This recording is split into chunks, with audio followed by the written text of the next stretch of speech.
असली अमीरी। सूरज की किरणें जैसे ही शहर के ऊंचे ऊंचे टावरों पर पड़ी, एक धूल से सना आदमी धीरे धीरे चलते हुए सिटी ऑटोमोबाइल्स के बड़े से शोरूम की ओर बढ़ा। पैरों में घिसी हुई चप्पलें, शरीर पर पुराना लेकिन साफ सुथरा कुर्ता पायजामा और कंधे पर एक मैला सा झोला।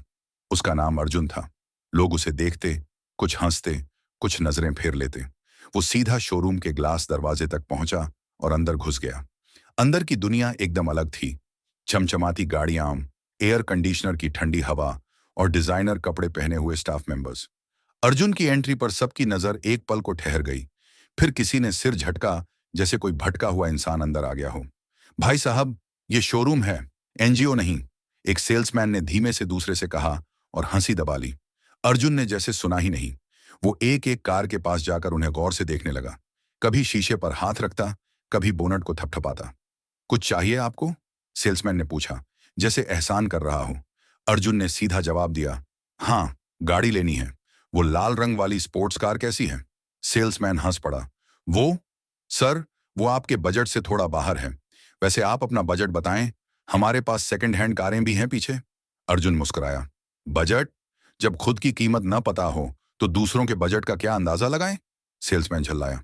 देखिए सर, मैं यहां मजाक के लिए नहीं बैठा हूं। अगर आपको गाड़ी नहीं लेनी तो टाइम वेस्ट मत कीजिए। तभी अर्जुन ने अपने झोले से एक छोटी सी डायरी निकाली और एक नंबर डायल किया।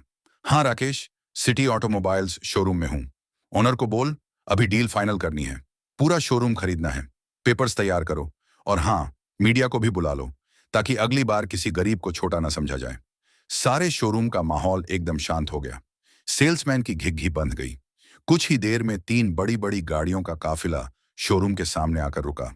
उसमें से सूट बूट पहने कुछ लोग उतरे। एक अधेड़ उम्र का आदमी अर्जुन के पास आया। सर, हमें नहीं पता था कि आप मिस्टर अर्जुन वर्मा हैं। हम बहुत शर्मिंदा हैं। अब पीछे की कहानी जानिए। फ्लैशबैक।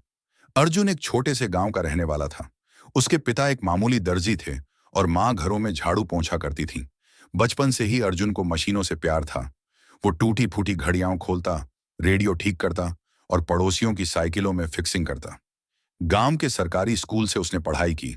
दिन में स्कूल, शाम को मजदूरी और रात में पढ़ाई। यही था अर्जुन का जीवन। लोगों ने उसका मजाक उड़ाया, उसे मशीन वाला पागल लड़का कहा, लेकिन वो बस मुस्कुराता और आगे बढ़ता रहा। कई सालों तक संघर्ष करने के बाद अर्जुन ने एक स्कॉलरशिप जीती और इंजीनियरिंग की पढ़ाई के लिए शहर आया। पढ़ाई के दौरान भी उसने पार्ट टाइम काम किए। चाय की दुकान, डिलीवरी बॉय और एक गैराज में मिस्त्री।